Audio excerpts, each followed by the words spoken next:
and you're live with the guy. Nat is with us today, but she was extremely sick yesterday. I convinced her to be off camera to read the stories, but you're just going to have me and I guess my analysis.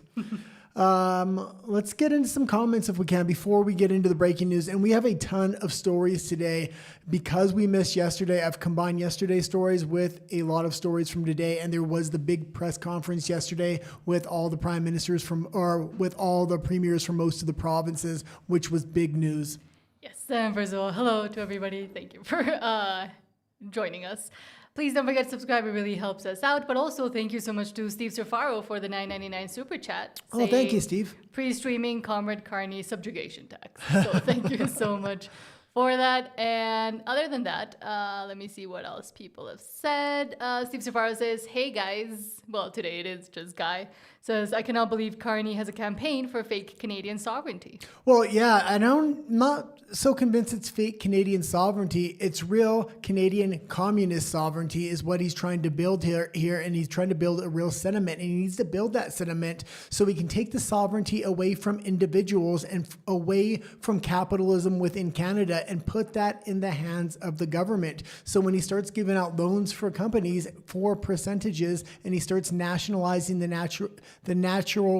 natural resource sector, people will cheer it on, even if he's not the one to do it, but he builds all the mechanisms and he builds that sentiment. When a Pierre Poilievre or the Conservatives get in there, they'll basically finish what he started. Yes, they'll have different policies and they'll look different, but the nationalization of Canada will continue to happen. I believe that is something that all the premiers, including the Conservative Party, are going to be on board with. Mark Carney, you see the Conservatives right now starting to get their elbows up. That's why it's so important now that Alberta does get its independence and we really push hard for its independence. James B says, because his original fraudulent numbers are failing, and how many of these new so-called numbers are from new Canadians? Yeah, and here's the thing. He is not... The elections in Canada aren't rigged the same way. They have favorable seat counts in eastern provinces. They also are getting rid of massive amounts of Conservatives every year, which is dramatically helping the Liberals in the polls. There's hundreds of thousands of people leaving every single year. They're replacing those people with new migrants coming into Canada through refugee status. Over 2 million people a year flood into Canada with refugee status, over 500,000 a quarter. These people do not speak good English. It's easy to indoctrinate them through mainstream media and get them to vote for the Liberal Party, because the Liberal Party is the one that is saying that they'll protect them and giving them mass benefits. So you're getting rid of a hostile voter bloc in Conservatives in general, and you're replacing them with mass immigrants who you're giving free shit to. James B says, at this point in time, do you truly believe with all the corruption and closed door deals, elections are fair and honest? Yeah, I think elections are rigged in different ways in different countries. In the United States, I think they're rigged very much more openly. You have the Chinese Communist Party coming in. They're literally printing ballots. You're having the DMV registered illegal immigrants, and they can show a trail of who registered now, up to 35,000. It was originally supposed to be 6,400 in the state of New Jersey. It's looking more like 35,000, and it wasn't a glitch or an error in the software. It was manually done by the people that were working there. New Jersey is just the tip of the iceberg when it comes to rigging American politics. I think Canadian politics is done in a much different way. I think it's mainly done through the mainstream media, and they completely control the mainstream media. They know that is their main mechanism of control. That's why they're passing so many censorship bills, and they want control over independent media much more than the United States has. That's number one. But number two, the political system itself is rigged by how many seats each province has. The eastern provinces are much outweighted to the west, as well as Quebec and Ontario.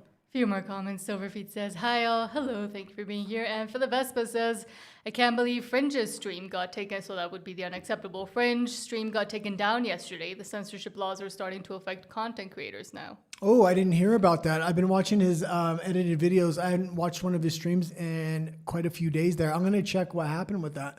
That's very, very concerning. And with these censorship bills coming in, they have a few passed, but they have a lot more on the shelf ready to pass. And with the majority government, there's going to be nothing standing in the way of those bills. The first group they're going to go after is Alberta independence, because that is the biggest threat within Canada. And because they've lengthened the timeline to create a non-binding referendum and then a binding referendum, they're going to make sure they can take full effect of those censorship laws, especially going into that binding referendum. Todd, hello, Todd says, howdy folks, and says, yeah, what did French say that warranted being taken down? Evil fascist stuff going on big time. Welcome to China. They just want to set the example with him first that will scare the smaller content creators. And so if anything happens, I would really expect them to hone in on the fringe first, set that example, send a ripple effect to other content creators within Alberta. A lot of people may know we now live in Mexico City. We already fled Canada. They stepped over every one of our red lines, and there was no Alberta independence, or at least not a critical mass of individuals really pushing for independence like there is now in Alberta. And we're going to support this thing all the way through to the end. Canadian censorship laws are going to have a hell of a time trying to touch us here in Mexico. So it's going to be very interesting what does happen. It's also very important that we reach out to American content creators and things like that in case censorship really does come in full-fledged within Alberta and the rest of Canada. And Silverfeet says elections are fake and gay. Yes, exactly. And Steve lastly says, don't forget the Dominion Falls ballot size scam happened to me invalidating Carrie Lake as Arizona governor during the Arizona governor election. Yeah, Carrie Lake was one of the big tragedies. They're really focusing in on Arizona right now. They're going to send in federal poll watchers, things like this for the midterms. That being said, it's completely being exposed what did happen in the 2020 election right now. A lot of people are disregarding, at least on the liberal side, what Trump said in his speech, but he's releasing the documents to kind of really follow it up and show what's going on with illegal immigrants voting and other ways that they rigged that election. But now let's go into breaking news, and then we'll continue reading your comments. Extra, extra, read all about it. Extra, extra, read all about it. And let's start with this. Well, and again, if you're just tuning in, Nat is sick today. We do have her off camera reading the articles, so I do appreciate her in her state actually reading the articles. In my state. I'm not dying. Oh, hold on. Stephen Jensen, though, thank you so much for the $10 super chat. There you go. You got a little life in you. She was sounding like a robot there for a minute. Stephen Jensen, thank you so much for the $10 super chat, saying, did you like the video I sent? French, or the Unacceptable French, has asked me to create one for them. It's going to be by far the most technical and complex thing I've ever done. Maybe we might actually ask you to make one for us. I saw the email, but I was dying. So did you see it? No, I haven't seen it. I haven't checked our emails in the last couple of days because Nat's been really, really sick since yesterday. So we were actually supposed to go on, and I don't think we gave a notice. No. Because she's like, let me sleep for 15 minutes and I should be okay. And man, she must have slept at 9 or 10 o'clock. Yeah. So I woke up, had some oatmeal, and then went back to sleep. But thank you so much, Stephen Jensen. We'll check it out. And as you know, we always love to play all your stuff here on the show. So I'm sure we will by tomorrow. We'll play it tomorrow, and you'll see it live as well. yeah, and your stuff is getting pretty amazing right now. The Maybe last even one, commission you. the last one you did with Lukasik was absolutely fantastic. Speaking of Lukasik, starting with this from Alberta's Choice, saying, quote, campaign offices, signs, volunteers, calls, and donations, but don't worry, quote unquote, it's not a campaign. Well, and again, this is done by AI, but this was absolutely fantastic work they did here to kind of expose this. But we're going to follow it up with real life articles and real life photos. This is absolutely ridiculous what they're able to do. He should be prosecuted. There should be fines for this. By the time they get around to this, if there is any kind of prosecution, it's going to be after the non-binding referendum. So what real consequences they're going to be there? He is the main campaign arm for the Federalist side at this point. It is obvious. Is this a campaign? Absolutely not. This is our Not a Campaign headquarters. These are Not a Campaign volunteers, these are Not a Campaign calls, and those are our Not a Campaign signs. Hey, where do you want the campaign sign? Shh. After careful review, we found Forever Canada is not a campaign. What did the review involve? Careful review. One of the advantages of not being a campaign is you can take money from anywhere. Outside the province, even outside Canada. Thomas, always a pleasure. Oh, don't worry about all that. I already took care of it. That's why we like you. So to be clear, we have volunteers, signs, donations, flyers, and campaign offices. But thankfully, none of that makes us a campaign. Yeah, and every time they use AI with Lukaszuk, they make him look way too good, and they made him sound way too good there as well. It's absolutely fraudulent what he's doing at this point. I think it's quite obvious that he's most likely getting donations from outside of Alberta, which is coming, I'm guessing, from the federal government. He wants to claim foreign interference. He's possibly getting outside money from the country as well, unless we can see his campaign finances, which every other third-party advertiser is required to show. We just don't know. So how is he able to make accusations that the independent side is taking outside financing when we're being transparent with our money, but he is not? And let's get into the next wrinkle of this story here. Rise of Alberta says, quote, just a reminder, folks, according to Elections Alberta, this is not a campaign office. Apparently it's just an office with a giant sign that says Forever Canadian Campaign Office. And this is an actual picture. This is not AI. And this is why I'm going to compliment these next couple stories with that AI, because I think that AI went extremely soft with him. How do you call yourself not a campaign when you literally have on your sign, campaign office, choose unity? Which, I mean, we know that's the last thing they want to choose. They want to choose subjugation. But well, they want unity of Canada to strip individuals' freedoms. We need a united Alberta to vote for our freedom here. But next, sorry, I'm getting used to this new style. Rise of Alberta says, quote, we will do everything we possibly can to win this referendum. Elections Alberta insists the man saying this isn't running an election campaign. Words being said by Thomas Lukaszuk. We will do everything in our power to win this referendum. And he has a campaign sign on a campaign building. He's got a campaign truck. He's got campaign signs. Hell, he's got an office that's staffed. And I'm guessing most of those aren't volunteers. I'm guessing a lot of those people are paid. Campaign stickers and, as you mentioned, trucks, shirts, everything that seems like a campaign. However, rules are different for those that can. Keith Wilson says, quote, several premiers now want to use Alberta oil as leverage with Washington. That tells us everything. Ontario, Quebec, and BC depend on Alberta energy and on trade with the United States. Alberta's principal export market is already the United States, not other provinces. When Alberta negotiates its independence, that economic strength will be impossible to ignore. Alberta can do better. Yeah, and we're going to really get into this, and this starts going into what happened with the premiers yesterday. They all met and had a group hug, a little powwow.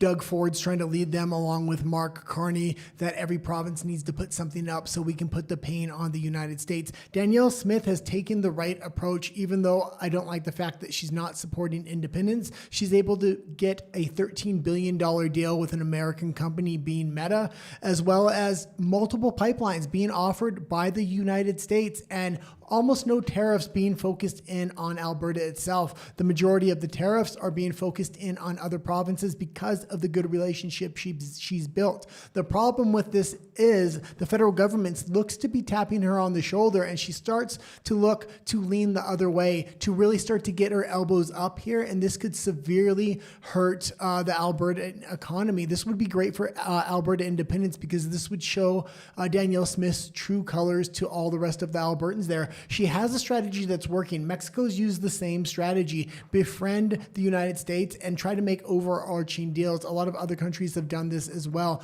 Mark Carney is going down a dark tunnel here, and it is not looking good. He's doing it with a smile and his elbows up at this point. I really, really hope Danielle Smith doesn't cut off oil to the United States. It's the only real mechanism that they have to use to hurt the United States on a very abrupt level is going to be potash, natural gas, and oil. Speaking of Danielle Smith, Rebel News says, quote, Alberta Premier Danielle Smith and Quebec's Premier were asked whether their provinces... I wasn't quite done there, though. Okay, sorry. What I was going to say there is Mark Carney and the Canadian government are a mechanism that is being weaponized by the globalists, and being weaponized by the globalists against who? Against Trump. Now, they want to win the midterms, but more importantly, they want to win 2028. they're losing a lot of their mechanisms of control or how they would kind of attack the United States. Donald Trump is neutralizing that. The only real weapon that they have, because they don't have a lot of funding, they're trying to launder a lot of money through Ukraine into the midterms in order to build some kind of war chest against the $1 billion the Republicans have already kind of built up. The Democrats are at a negative right now as far as the DNC goes. When it goes as far as George Soros, he's the main income stream coming in for the Democratic Party. He's got about $200 million. They're $800 million short here. If they don't have direct money to go against the United States in the midterms and to hurt Donald Trump, they're going to need to hurt him in another way. They're going to have to really hurt the economy and hope to turn voters against him and combine that with the mainstream media. 65% of the United States foreign oil comes in through Canada. So if they shut off those pipelines, I think they're thinking they can really hurt the U.S. economy and prices at the gas pump. I think they may be overestimating that kind of leverage because Trump has already kind of worked this out. He now has Venezuelan oil coming in that can replace some of that Canadian oil. It's the same kind of crude oil that goes to the same kind of refineries, number one. Number two, if Canada did cut off those pipelines to the United States just before the midterms to really try to have an effect on the midterms, there's two other mechanisms Trump could use to really drive down the price of oil. Number one, he could take some sanctions off of Russia and flood different markets with Russian oil to keep oil prices down. And number two, he could work out a deal with the Iranians and open up the Strait of Hormuz, again, flooding the world market with more oil, so oil prices would stay level. So I don't think the Canadians really have the kind of leverage that they think they do with the pipelines. And overall, if they did that, Trump would immediately focus in on them after the midterms, and it would be the end of Canada, I think. Next. Sorry, yeah. I was thinking about that diatribe before the show. Rebel News says, quote, Alberta Premier Daniel Smith and Quebec's Premier were asked whether their province's independence movements have been raised as a liability by other provincial leaders during heightened economic tension with the U.S. Okay, and let's get into this, and then I'll kind of give some comments. But it seems like Doug Ford and these other premiers want to weaponize Western Canada against the United States because they know that's where the leverage is. Come on, Doug Ford, put up the automotive industry. Let's hurt the Americans if that's really your strategy. That strategy hasn't worked for anybody else, and it's not going to work for Canada. You have to put a broad arching deal on the table, and the Canadians aren't even coming to the table at this point. Alberta and Quebec's premiers. Have your fellow premiers during your meetings this week expressed any concern with you about how rising separatist sentiments in your respective provinces could compromise the push towards national unity? No, I didn't hear any comments on that topic. Premier Smith? Yeah, no, it didn't come up. No, it didn't come up because they want to use Alberta as a weapon against the United States. And independent sentiment, if they do use Alberta against a weapon against the United States and Saskatchewan, you're going to see independent sentiment really rise, understanding that the federal government wants to nationalize these provinces, take away sovereignty from citizens, at the same time hurting those provinces in the short term. Mm-hmm. And lastly, Rebel News also says, quote, Premier Smith is asked what she's expecting Prime Minister Carney to do in response to Trump's latest tariff on Canada, saying, quote, we want to make sure that we get a good deal that is comprehensive. And again, I think they don't want a deal. They're not showing up to the table. And this was originally leaked by the Mexicans, confirmed by the Americans. And you say, well, why aren't they showing up? He doesn't want a deal. They want to leave it open so the globalists have these targeted mechanisms to hone in on the American economy just before the midterms or just before the 2028 elections. But by not getting a deal, the people that are suffering are the Canadian citizens here. Just wanting to cast ahead to tomorrow when you'll hear more from the Prime Minister face-to-face, what assurances are you looking for about his strategy over the next 28 days? Well, I can tell you, much like Premier Lance, I think Alberta has not been as exposed to some of the tariffs. 97% of our goods cross the border tariff-free, and even with this latest round, it's about 1% of our overall product that is going to be impacted. And so our approach has been one to say that tariffs don't help anyone. Tariffs hurt Canadian consumers, they hurt American consumers, whether we apply them or they apply them. And although we're at 97% tariff-free, we'd like it to be 100%, and we'd like every other province to be at 100% tariff-free as well. So I think this is a window this month that we have, or 28 days, to sharpen the pencils and sharpen the focus. And I hope that we can get all of the outstanding issues on the table, whether it's autos or steel, softwood, aluminum, and some of the new issues that have been put on the table, so that we can get to a comprehensive agreement. I remain as bullish and maybe hopefully more optimistic as Premier Moe that we can actually get a deal before the month is up. I hope it doesn't drag on into 2027, but I think that the Prime Minister has heard from us that we would we want to make sure that we get a good deal that is comprehensive and covers all of those outstanding issues, and I think that I hope that that's what he's working towards. And what you're going to see going on here is if they do want to use Alberta as leverage, they're going to simply rewrite those MOUs so they're more favorable to Alberta. But ultimately, if you turn the United States into a rival rather than a partner, because the United States right now does not look at Alberta as a rival. They look at them as a partner. That's not why they're not targeting Alberta at all. Also, those 9 premiers all got together and they agreed, okay, we're going to take tariffs off for interprovincial trade when it comes to booze, except for one province. And what province was that? That was Quebec. Again, they want to protect their monopolies. And a lot of these tariff hiccups, whether it comes to dairy or a lot of other things, is to protect the monopolies within Ottawa and Quebec. But yet Ottawa and Quebec aren't the ones that want to put up the leverage to have their elbows up against the Americans. They want to use the West. They want to use lumber. They want to use steel. They want to use aluminum. They want to use natural resources and potash. They absolutely despise the West when it comes to giving them political voting power, but when it comes to trying to apply leverage to the United States, that's the first place they want to go for leverage. Now let's go back into comments and then we'll go into Alberta State Free. Todd says, it's here, China-style dictatorship is here now, alive and well, and it's going to work if we don't get angry and say, no, F off, or if you don't become independent. Yeah, and I know a lot of people don't agree with me as much, but I would say there's definitely a uniparty happening in Canada, and right now the Conservatives are kind of stood down. That being said, I believe Mark Carney is building the mechanisms. He's in there for the next 2.5 to 3 years, and once he builds all those mechanisms, I don't know if he's going to be able to get the federalization of natural resources and the federalization of other industries over the finish line, because his poll numbers are starting to drop now and people are starting to wake up. You give him another 12 months, he's not going to be popular, but he's going to continue to build the mechanisms because he does have a majority. And at the end of his term, maybe a Conservative gets in there. Maybe even it's Pierre Poilievre. He's going to continue that federalization. He's just going to pitch it in a different way, and Canadians are absolutely going to cheer it on.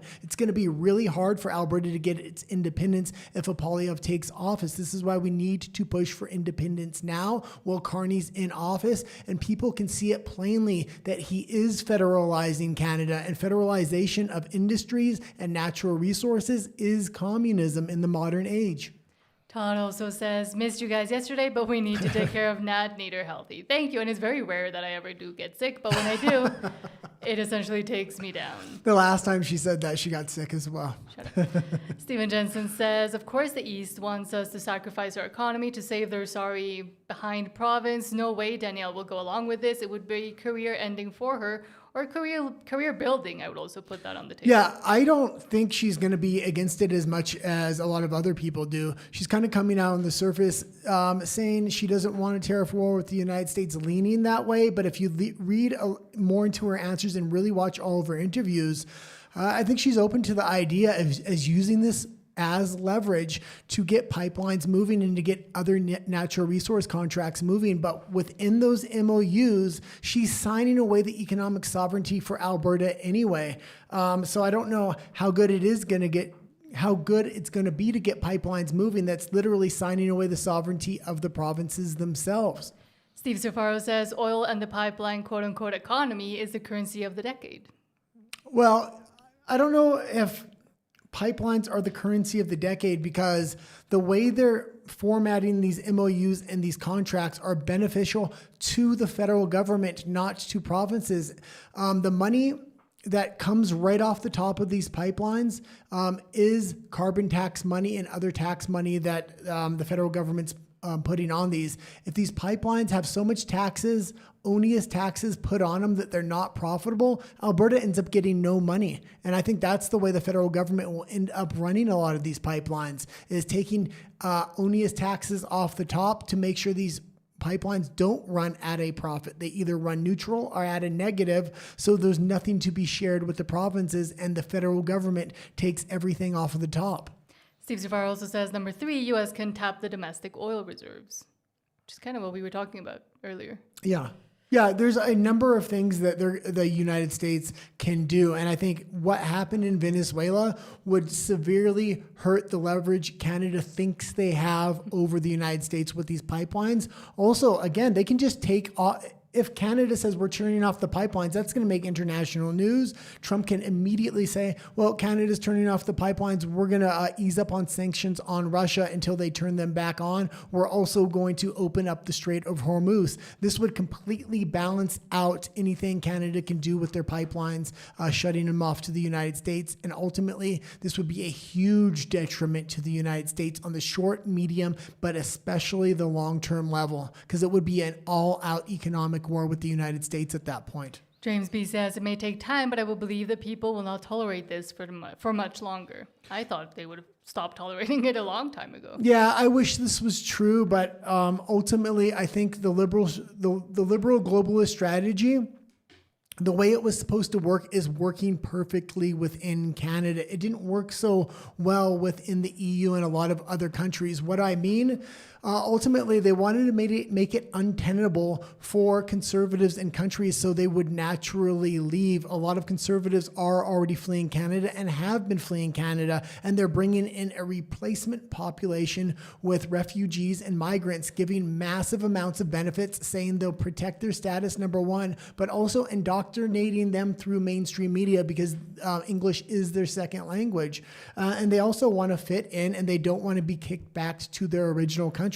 So it's really a way to completely change or bring in a new voting bloc of individuals. The United States is pushing back against this with Trump. Other countries in the EU, especially in the eastern half of the EU, are starting to wake up as well. But I think in Canada, it's working the way it was designed to work.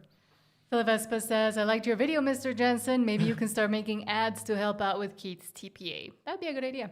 Yeah, that would be fantastic. James B. also says, hope you feel better soon, Nat. Thank you so much. He says, love this video. And also says, typical behaviors from these people accuse others of exactly what you are in fact doing. And again, that is confession through projection. Well, yeah, and I will also say this. I think the way the replacement demographic is being brought in and how they're liberalizing progressive control over the country with new voter blocks. Canada's gone. There is no more hope for Canada. We need independence now. Otherwise, Alberta goes the same way the rest of Canada is going to go. And I think that's why we need to fight tooth and nail for independence at this point. And I agree with this point from Philip Vespa. It says independent supporters need to get more assertive with their campaigning. We are playing it way too safe. More people need to be willing to display signs, join events, etc. Yeah, I can speak up, I would add. Yeah, I completely agree with that. That being said, the leadership wants to run a softer campaign. Hopefully that works. If it works with the non-binding referendum, it does do one thing very good. It sets an example, and we're really able to shine a light on the behavior of the other side. And as far as Canadians go, sometimes the bad behavior they look down upon, I don't know how much that's going to help or hurt. If it was up to me, I would be running a much harder edged campaign. Not everybody agrees with me, but I seem to keep saying it every show, and that is immediately after the non-binding referendum on October 19th, I believe we need a leadership review on Danielle Smith. I don't think we will get a binding referendum in a quick fashion as long as she is in office. We need somebody that is going to give us a binding referendum so we can move on with the future of Alberta. And that's a great way to segue into the next segment, which is Alberta Stay Free. Free home Alberta, where the roots run deep and the money trees grow. let's start with this from John Bolton. Well, and God, we had a lot of articles I put in here, and you were saying before the show, I was like, yeah, we didn't go on yesterday, so. John Bolton says, we're about to be elbows up. The Liberals could take Alberta. Yeah, and this was a absolutely fantastic video. We won't watch the whole thing, but I like what he's saying here, and I'm glad to see a bit of a harder edge. Oh, hold on. I didn't know it was a video and I had to click on it. Hold on. Just so we don't get, where are we? Speed. We always play videos at 1.25 just in case. I know John Bolton is really nice and probably wouldn't copyright strike us, but just in case. But sometimes YouTube does it automatically. Does it automatically, yeah. I believe Danielle Smith, Pierre Poilievre, and Jason Kenney, who call themselves conservatives, are about to hand Alberta over to the Liberal Party. And there are certain politicians in this province that need to step up now. And pause it just for a quick second. And I know I was one of the most vocal people about this, talking about the Uniparty and how they're handing things over to the Liberals for a long time, and that we need a leadership review on Danielle Smith. I'm glad to see other content creators realizing this now and realize Danielle Smith is not going to help us get to a binding referendum. Channel 405 AM, Wednesday, July the 22nd. I hope you're having a great start to your Wednesday. Thank you so much for being here. And I'm not going to beat around the bush, folks. I am speaking directly now to United Conservative Party MLAs in Alberta. You know who you are. You're the ones who want Alberta independence. We've heard 60% of you want Alberta independence. Well, it's time to step up now. You're on Danielle Smith's leash right now, boys and girls. She thinks she has control of you as she kisses Mark Carney's behind, and she turns her back on your constituents, the people who voted for you, who want Alberta independence, who want a better place for Alberta. But it's time to step up for the independence movement, because this is your only chance. Because I feel, and I truly feel this, something happened over the last day, and I watched this video this morning, something happened over the last couple of days that has me convinced if we don't win this vote, Alberta will fall to the Liberal Party of Canada. And Danielle Smith, Jason Kenney, Pierre Poilievre, and other Conservative politicians are going to hand Alberta to the Liberals. They're sleepwalking into destruction. And if you're part of this, and you're an independence person, and you don't step up right now, shame on you. What was it that I saw that had me convinced that we're going to get elbows up, folks? And the Liberals are going to play Alberta just like they played Canada in the election last year against Donald Trump. I saw this. In the wake of the whole elbows up movement, I've never known Canada to be as united as it was then. And one of the things that breaks my heart and frustrates me deeply. Okay, is to you see can leave it people here, but this is a absolutely bang on sentiment. I am seeing in conservative circles that are very moderate conservatives, them using Mark Carney's talking points, talking about elbows up at this point. It's absolutely ridiculous. John Bolton goes on into that video to say they won't use the exact same method of elbows up. They might use something like saddle up Canada, let's stick together. And I could completely see something like that being the campaign to go against independence at this point. And if we don't win this non-binding referendum, you're going to see the formation of an absolute uniparty here. There's already a real effort to oust Pierre Poilievre and replace him with a Doug Ford. Now, I don't know how that's going to work when Doug Ford has a 21% approval rating. Maybe they put Doug Ford in there and then Danielle Smith ousts him because she would be a popular leader amongst conservatives on a national level. I think people are waking up to her within Alberta, at least within the independence movement. Mm-hmm. And next, Keith Wilson says, quote, a healthy democracy depends on election officials applying the law impartially, consistently, and without favor. When the pro-independence side faces intense scrutiny, while the Kazakh's Forever Canadian campaign is given a free pass to solicit out-of-province donations, exceed contribution limits, and conceal its donors, public confidence in Elections Alberta is inevitably lost. The Chief Electoral Officer and his officials must restore equal enforcement immediately or resign. Yeah, and the thing is, do they actually care? Are they going to do anything? They were making small corrections at the beginning of this campaign, but it seems like they're saying they're not going to do anything about this. And if this is the case, are they priming the general public to, if Alberta independence wins this first non-binding vote, to continue this behavior going into the binding referendum, absolutely rigging elections against the independence movement? They should be nonpartisan at this point. The role of a chief electoral officer, and in this case, Elections Alberta, is one of the most important roles in a functioning democracy, because it's through elections and individual having the secrecy and going into the ballot box and making their choice, that even if their choice isn't successful, there's not rioting in the streets. We have peaceful transitions of power in democratic countries because we have an institution like here in Alberta called Elections Alberta, and it is expected to conduct itself with impartiality and the highest degree of integrity and treat all sides the same. No observer can look at the facts here and conclude that's what's happening. Elections Alberta has compromised itself. It is blatantly obvious. You know, and Thomas Lukasik with his Forever Canada thing is almost rubbing it in now. Look at, you guys are following the rules and the chief electoral officer is not requiring me to. He said in a BBC interview this week that he's going to do everything he can to win the vote. As you noted, he has a campaign office in both Calgary and Edmonton. He has a campaign bus. He has a campaign slogan. He has a campaign website. He has campaign volunteers. And he's put out thousands and thousands and thousands of campaign signs across the province. And meanwhile, Elections Alberta says, oh, no, he's not campaigning. Yeah. But they hunt us down for the slightest infraction. So it's really disappointing. I've said in some other interviews, and I'll say here, that the chief electoral officer and the key people in that office need to have a look in the mirror. They need to do an honest evaluation of the damage they're doing to democratic institutions. If Albertans cannot trust the integrity of the electoral process, it's a serious threat to democracy.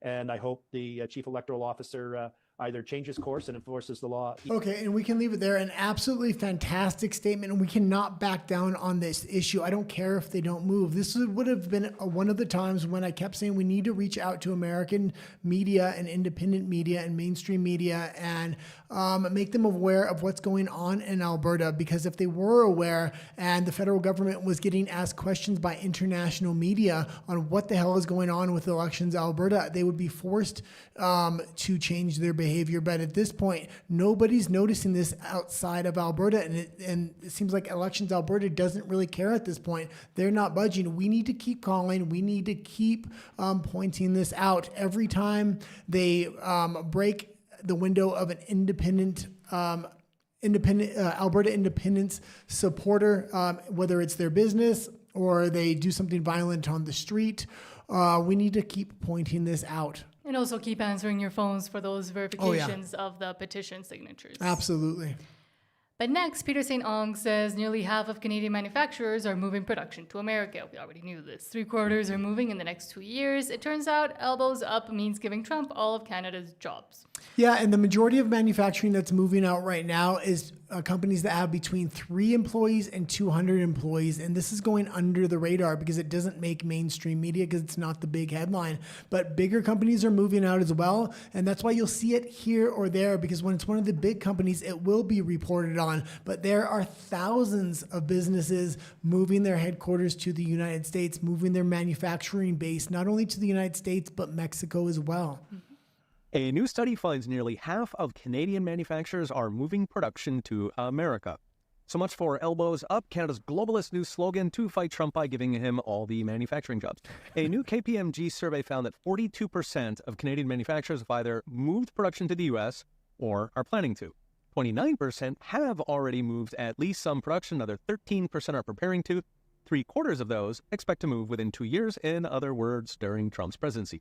Worse, KPMG says the majority of Canadian manufacturers are now operating in what they call, quote, endurance mode, as in survival mode, not expanding, not investing, just running down the factory, apparently counting the days till they can move to America. Nearly 6 in 10 have delayed, reduced, or outright canceled capital investment. 42% have cut R&D.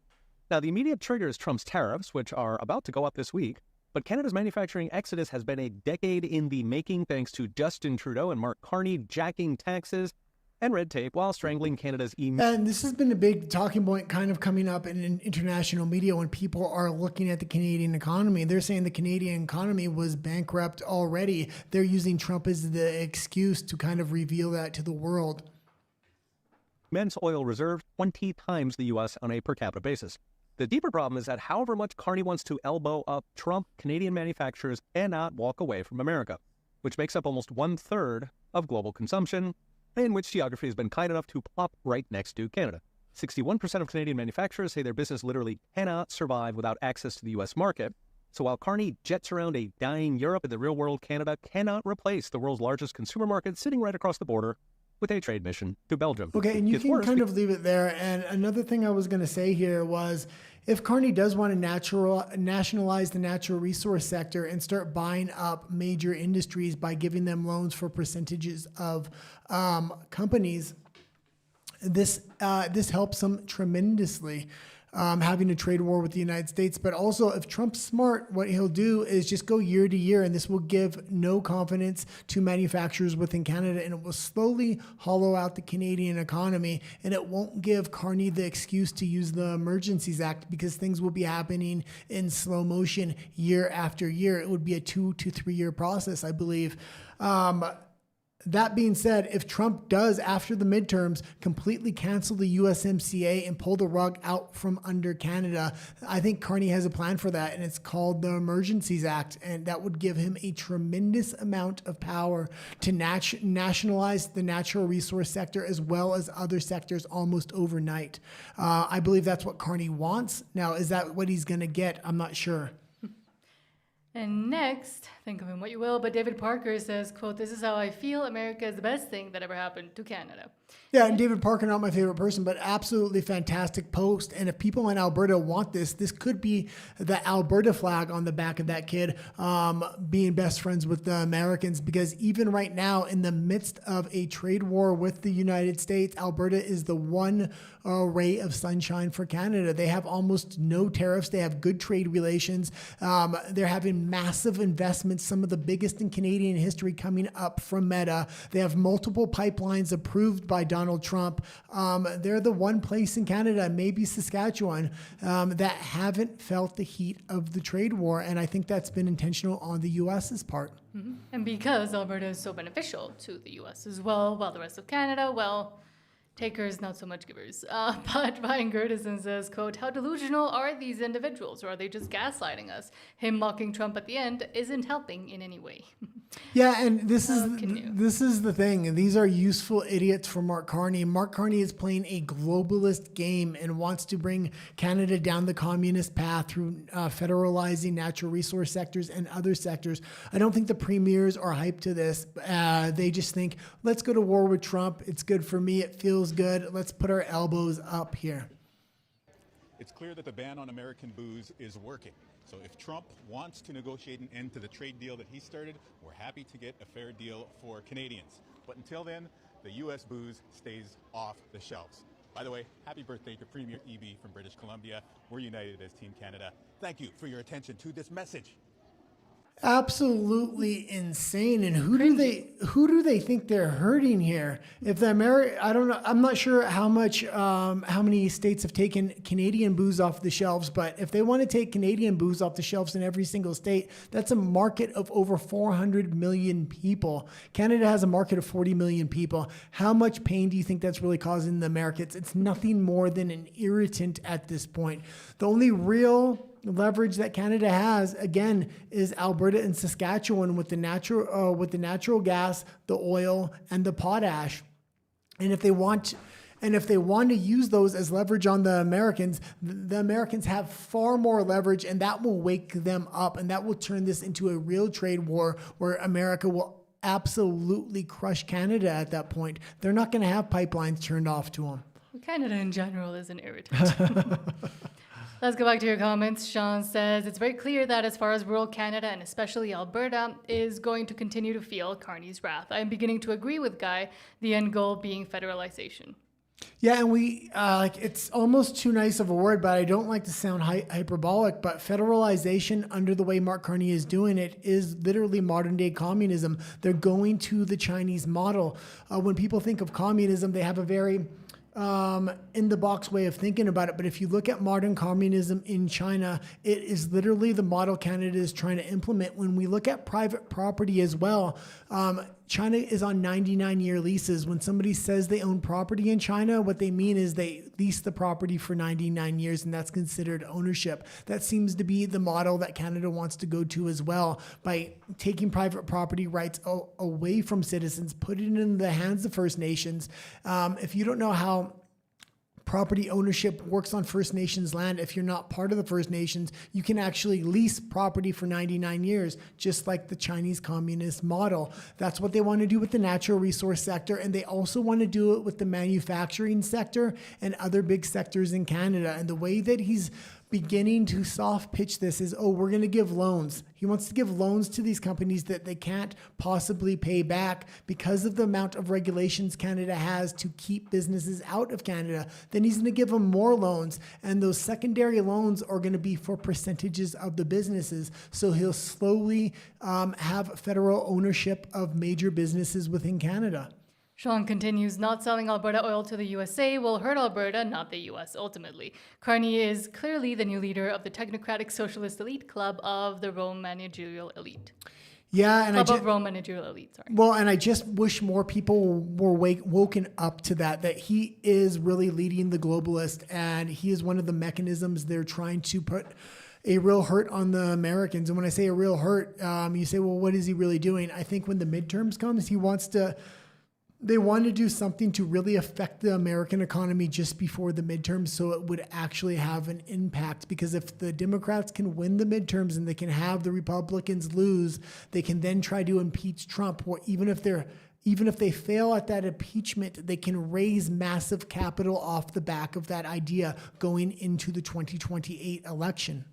Todd says, yeah, they're trying to rage bait us old stock Albertans, and it's going to work one of these days if they don't smarten up. And they aren't going to smarten up, only try and push us harder. It won't be me, but I'll say I told you so. Yeah, and I just don't know what's going to happen. I mean, Alberta has a critical mass of individuals. They're the most conservative province within all of Canada, and they can vote their way out of this. They're the only province that's really going to have an opportunity to vote for freedom or for Canadian communism here. The rest of Canada doesn't get a vote on that. There's different mechanisms standing in the way right now of Saskatchewan from even having a vote. And it's a shame because Saskatchewan, if given a vote, would probably vote for freedom as well. But if this process takes longer and longer and longer, which seems to be the plan of Danielle Smith and Mark Carney, I just hope there's still that critical mass of individuals come in the binding referendum. Rage Against Machine says, digital credit score, China. Yeah, and they're talking about bringing the digital credit score in, and they're talking about bringing it in through trade workers and red seal individuals. I think the reason they want to do that is I think they want to start giving red seal jobs and red seal training to people on refugee status and on mass immigration status there. Todd says, so there's this many of us here in Alberta that don't like any of this, and we're expected to lay over and take it. I think there's a lot of us, and I don't think we're going to take it. And I think the best way to show it, once again, is vote option 2 during the non-binding referendum, and then vote for independence. Yeah, you're absolutely... And then just get independence. You're absolutely right, but there's another part in between that. If we have a non-binding referendum, and when we win that referendum, if we think we're just going to get a binding referendum like that within 6 to 12 months, I have something else for you here, because Danielle Smith, the federal government, have all talked about massive amounts of mechanisms that are going to stand in Alberta's way from that binding referendum that lengthens it out to a 2.5 to 3 year process. What we have to do, because I don't want to see this take more than 6 to 12 months after October 19th to get that binding referendum, we're going to have to really have some backbone and have a leadership review on Danielle Smith and get somebody in there that is going to disregard anything the federal government says and just push a binding referendum, period. We need to get on with the future of Alberta here. James B. says Danielle Smith will not win any kind of vote again. But then Philip Vespa says, I saw a poll that said UCP supporters are more supportive of Smith now than before the campaign kicked off. Are we serious? These pollsters continue to manipulate and release fraudulent data. No, and I don't think it's fraudulent data. I think UCP voters probably are at an all-time high with Danielle Smith, as well as voters within Alberta are probably at an all-time high. Independent supporters are not. Independent supporters are the ones that own the memberships for the UCP, and that is what determines Danielle Smith's future. And the reason we're in that position that we have so much control is because of Mitch Sylvester and his fantastic game plan to tell everybody in independence to buy up UCP memberships, and we should continue to do that. We're also going to need to put some fund together to make sure we can buy up the majority of the tickets when it comes time to vote on a leadership review. Because just holding a membership doesn't give us a vote at this point, they're saying now. They're trying to change the rules. AGM. And then over on RUMBLE, KP4U says, hi everyone, at Guy. Why do you feel like Danielle Smith is getting a deal with AI data centers is a good thing? I mean, digital prisons that the people are going to pay to keep running. Water changes also concerning. Yeah, overall, I don't like data centers. That being said, it does bring a ton of money into the province, especially at this time when the Federalist side is saying there's going to be absolutely not a single dollar of investment coming into Alberta. Now that we got one of the largest investments in Canadian history, it's almost impossible for them to say that. They can't say it now coming up to the non-binding referendum. They won't be able to say that going into the binding referendum as well. We got a $13 billion data center. We have the federal government offering us multiple pipelines, even though I don't like the MOUs attached with that. And we got the American government offering multiple pipelines. It seems like Alberta is at an all-time high for investments. The reason I like the fact that we're getting those investments, even if I don't like the MOUs on the pipeline or I don't like the data centers overall, it really sets us up well for a non-binding referendum because it's showing Alberta independence does not hurt investment. If anything, it helps investment. I think optics-wise, it actually helps, but I'm not a fan. And if you've been watching us for a while, I'm not a fan of AI at all. And of all the different data centers that have popped up, this is one of the more responsible data centers with water use because it's internalized, recycled water as well. So it has very little impact on the environment. And although I'm not a huge environmentalist, I am concerned when looking into these data centers on how it's devastating underground water flows within the communities that it is put. But now let's actually go into Alberta politics, and then we'll continue reading all your messages. He doesn't discuss federal politics. He only concerns himself with Alberta's independence. Let's start with this from CBC Watcher that says, quote, again, Wob Kinnew is asked, do you support a pipeline from Alberta to Sarnia, Ontario? And he says, I'm open to it. I love Alberta. I love Albertans. On the other hand, having spent a few days in Portage La Prairie, Manitoba last week, I can tell you there's probably a lot of people who'd like to work on a pipeline. And I told you, I said they're federalizing natural resources. I said they had the premiers in line, and everybody kept saying, Wa Canoe. I said, he's not going to be a problem. He actually wants to divert part of that pipeline off to a different part of Manitoba as well. And there are other natural resource projects that he's trying to put forth that they'll simply approve if he approves the pipeline. He's completely on board with this. He's even more outspoken than a lot of the other premiers. He's less of a challenge than I think a lot of people thought he would be here. Do you support a pipeline from Alberta to Sarnia, Ontario? I'm open to it. I love Alberta. I love Albertans, so willing to entertain the idea. Are you talking to Smith, Mo, and Ford about it at all? Well, I'm sure we will. Yeah, we have been, talking over the past number of months. Been talking to Indigenous leaders in Manitoba, talking to average Manitobans. On the one hand, there's always the questions that get asked about major projects these days. On the other hand, having spent a few days in Portage la Prairie, Manitoba last week, I can tell you there's probably a lot of people who'd like to work on a pipeline. So I'm open to it, and if it's going to make Canada stronger, great. But of course, we want to see things done in the right way. We want Indigenous governments on side. We want workers taken care of. We want the environmental concerns all looked after. So, those will be the conversations we have. You sound a bit more open to it than you were when they initially proposed it. Has something changed, or have you thought? I think I'm giving you the exact same line. Oh, okay. I think I said you literally. Can leave it there. And again, Wob Canoe is not going to be any kind of hurdle. The federal government is also trying to set the precedents for consultation. At the absolute low end of how long they want a consultation to be is 1 year. And at the high end, we're looking at a 3-year consultation process. And Danielle Smith says she's right in line with all these kinds of consultation processes that need to take place before a binding referendum. This is one of the big reasons we do need a leadership review on Danielle Smith, because we need somebody that's going to read the law as written, meaning there is no consultation until after a binding referendum. You consult the federal government at the same time you consult the First Nations, and that is after a binding referendum, not before. And next, who would have thought that Trump would be the one to bring down all the trade barriers between provinces, and now interprovincial trade being even more open? Daniel Smith says, quote, great start to this year's summer meeting with the Council of the Federation in Charlottetown, PEI. First, I joined 7 of my fellow premiers to sign an MOU to break down trade barriers and enable direct-to-consumer alcohol sales between provinces, all thanks to Trump. This means more consumer choice and market access for Alberta producers. Well, leave it here for 1 second. And this was all the provinces except for who? Quebec, again, protecting their monopolies, number 1. Number 2, I haven't had a chance to read this MOU, and I'm very concerned on MOUs that take down all the trade barriers, because typically if you're going to take down the trade barriers, between all these provinces, you're going to have to consolidate power somewhere for somebody to kind of oversee this. And I'm assuming there'd be a bunch of things within this MOU that will put power in the federal government's hands and take sovereignty away from provinces. Now, again, I haven't read this MOU, but I would not be surprised if this consolidates power in the federal government's hands again. Even further, like always. Continues, we lead the country with one of Canada's most open liquor markets, and we are proud to partner with fellow premiers to take this important step to drive economic growth for both manufacturers and consumers.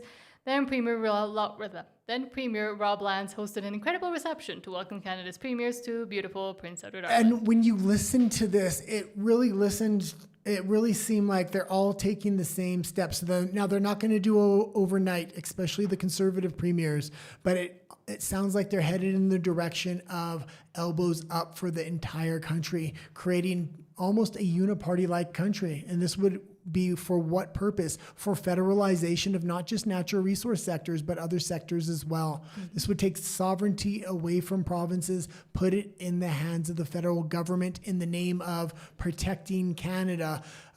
This is going to take major freedoms away from individual Canadians that own businesses as well.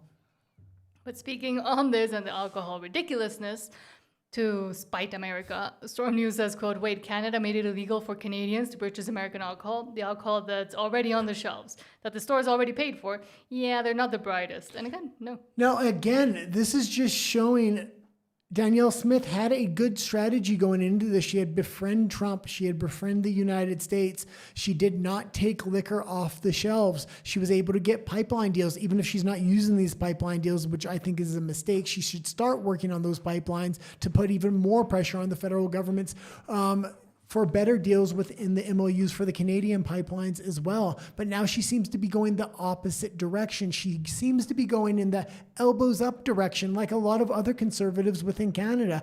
And I don't like to see even one step in the direction of elbows up at this point. That strategy is a failed strategy, and it's going to hurt individual Canadians, and it will help the federal government. Second, no further purchases of U.S. alcohol or new VLTs will be permitted through the AGLC until further notice. We'll just have to drink a bit more BC wine and Alberta craft beer and spirits, and that's just fine with us. Second, no further... And that's just fine with us. No, it's not fine with us, because that has major repercussions. The United States has been singling out Alberta as the one province they don't want to attack, the one province they want to continue to do business with. And if you continue to put policies like this, if you can start to put your elbows up, you're going to end up like the rest of Canada. And the only real solution here is Alberta independence, especially as Danielle Smith starts to drift the wrong way. Next, Kiel Glennie says, quote, the UCP won't remove the gas tax, and tens of thousands of people aren't eligible for Danny dollars because of a broken website.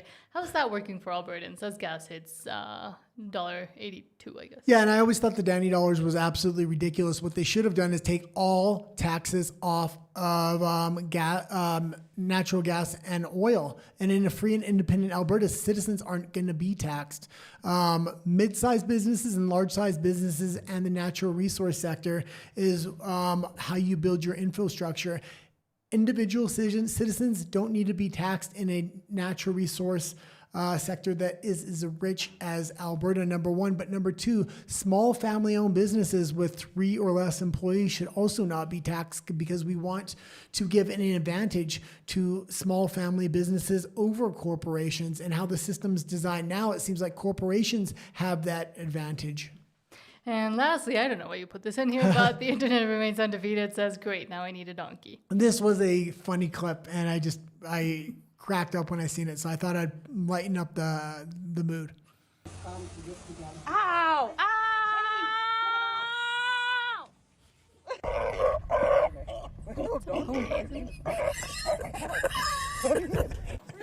You see the donkey?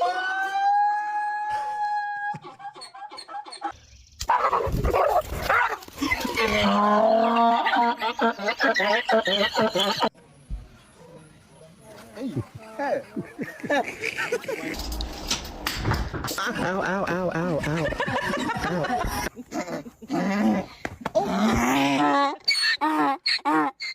What's your problem? Stop. Stop.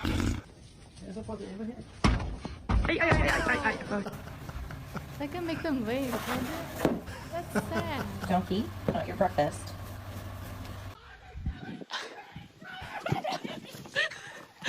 Seen a donkey and a dog be best friends.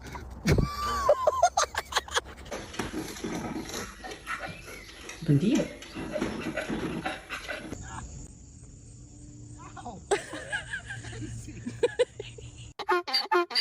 Okay, and you can leave it there. And I just absolutely love that video, so I had to bring it into the episode. I don't like when animals get hurt. Okay, why don't you read some comments? You answer the comments. I have to use the restroom desperately. You don't have to tell people that. Todd says, besides, they're all useless and weak. Yeah. Steve Zafaro says, the rest of the world is listening. Trump, through Scott%, will find a way to hurt the Carney regime and still support Albertan and conservative Canada's small businesses. Well, hopefully. But again, I wouldn't put it past Carney to do everything possible to continue to just try to hurt the US and end up always backfiring onto him and Canadians. Todd says, going to be a record-breaking AGM attendance. I'll tell you what. Well, hopefully, and again, we have to continue pressing and pressuring people to actually go and speak up and continue to be involved in politics and for independence as well. Rage Against Machine says, all these politicians are playing us for fools. Nothing will get done under this regime for commies.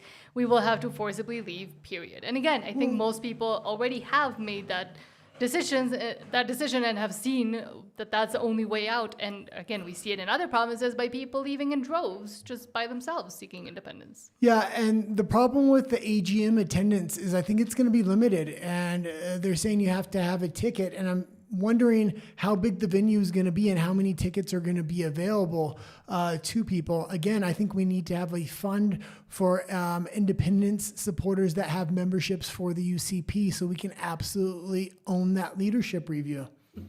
Teresa Freedom, hello, says Kenya is going to try and get tariffs for Manitoba like BC. There's going to be all kinds of things going on. And I like the idea that the United States would go soft on Alberta, but it seems like Danielle Smith is leaning more and more into the Carney camp, and she is being swayed, and she has her eyes on Ottawa.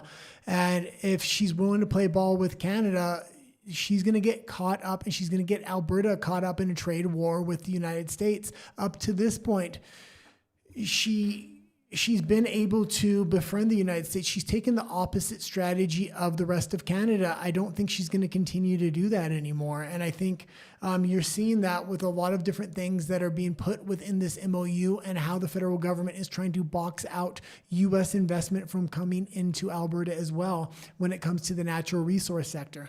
P. Griswold says that oil pipeline will only be built if the Conservatives get in power. And no, I don't mean Dougie. He got elected by Liberals. This is the big thing I hope people are realizing. Carney's setting up the mechanisms, and he's even setting up the contracts for the pipelines. When the Conservatives get in, they're going to simply follow through with the contracts. Everybody's going to cheer them on, but that's ultimately the contracts and the MOUs have already been written, and this will be the federalization of natural resources, and Canadians will be too blind. If a Conservative gets in office, they'll think, oh, this is a good thing. It's the exact same thing that Carney is building right now. This is the federalization of natural resources that drives us more and more into a communist model. Pete says Canadian tariffs hurt every Canadian way more than U.S. tariffs. Even the U.S. alcohol tariffs are less at 50% than the interprovincial ones. And again, thanks to Trump, now a lot of those trade barriers have been taken down, at least on alcohol within the provinces themselves. Yeah, you also have to realize what happens when Canada wants to play hardball with the United States and they want to start cutting off different sectors, manufacturing sectors. Say they want to cut off the auto sector. All these other countries in Europe that haven't stood with Carney and have cut trade deals, even though they don't like Trump, are going to fill that space. They're all going to vie for the United States' business because their countries are hurting right now. Mexico's going to vie for that business as well.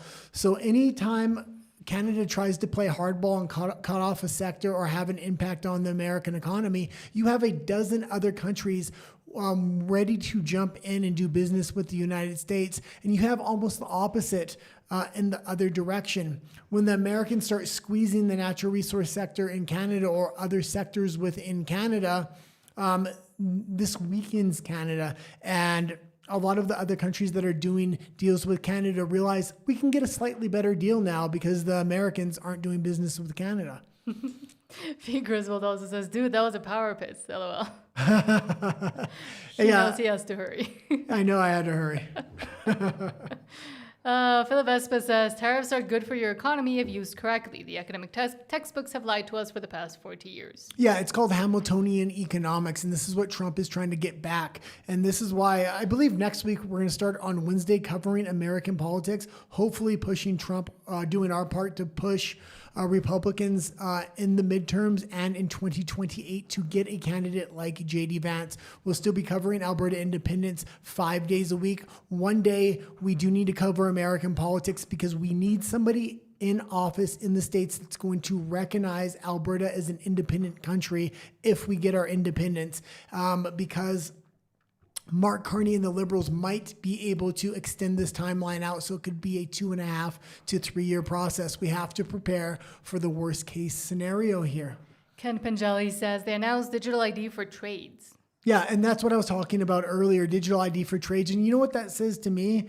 Very interesting. I think they're going to start paying for people to go to trade schools that are in refugee status or on mass immigration status or some kind of immigration status, especially when they start giving all these different pipeline deals and things like that. They're going to want to give those jobs to refugees and new immigrants, I believe, but they're going to train them up and they're going to have them do those jobs for half the price, especially because a lot of the revenue is going to be going to the federal government now.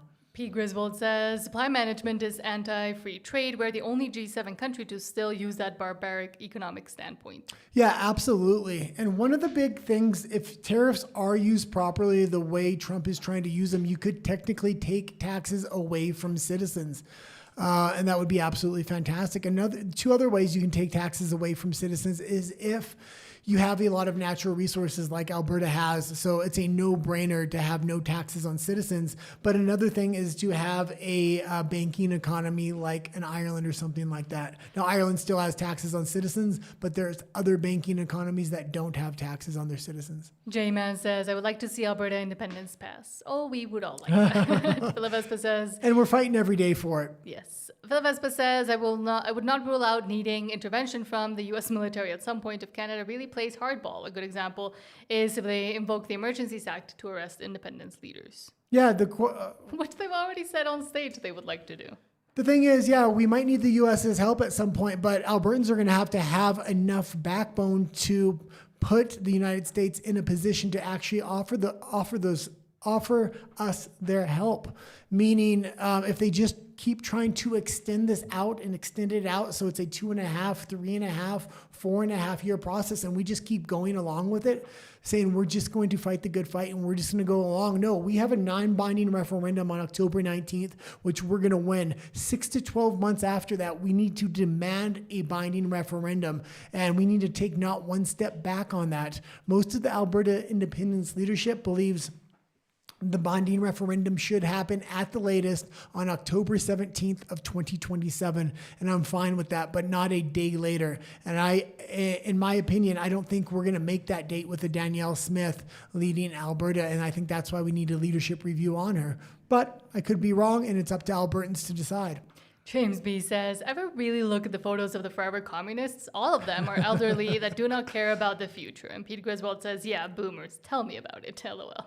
Yeah, they look like boomers, and there are a few like more middle-aged people that look like they work for NGOs or nonprofits or things like that. I wouldn't be surprised if people are put on salary for Forever Canada. And this is why I really want to look into their finances, which they're not providing. Philip Espa says, stop giving away Alberta's sovereignty, you evil woman. We need to remove her ASAP. Yeah, and I'm glad, like I was saying this for a while now, and people in the comments hated it for a long time, but people are starting to wake up now. And I see more and more people realizing Danielle Smith is not going to be a help for independence. She's going to, if anything, she's going to be a hindrance. And after that big powwow they had with the 9 premiers, I don't know if she's going to be a big benefit for Alberta as a whole if she starts getting drawn into this tariff war with the United States. Alberta has really had a special status as this trade partner with the United States. They're not involved in this trade war like the rest of Canada, and we should not get involved in it. And lastly, thank you so much, Justin GP says, hiya folks, hope you feel better, Nat. Thank you, trying. Says, don't forget, even feeling your worst, you look 1,000 times better than Guy any day. No offense, Guy. LOL. Thank you. Not right now, believe me, not right now. Guy's a very handsome man. But now let's go into Alberta Personalities. Nat's a good liar. Speaking of.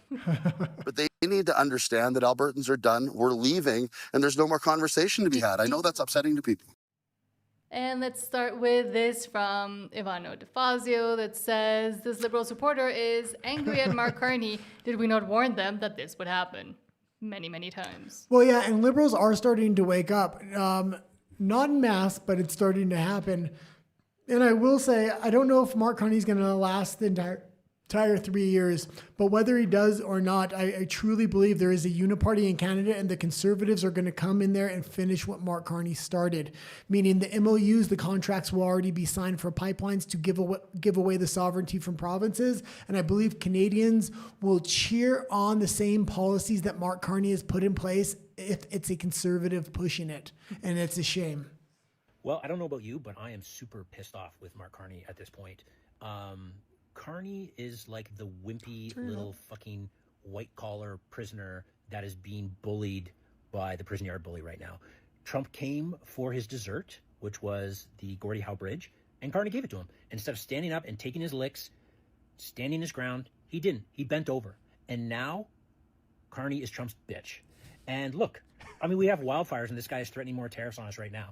And what has he done today? Now he's just implemented 50% more tariffs on a whole selection of goods, including automobile parts.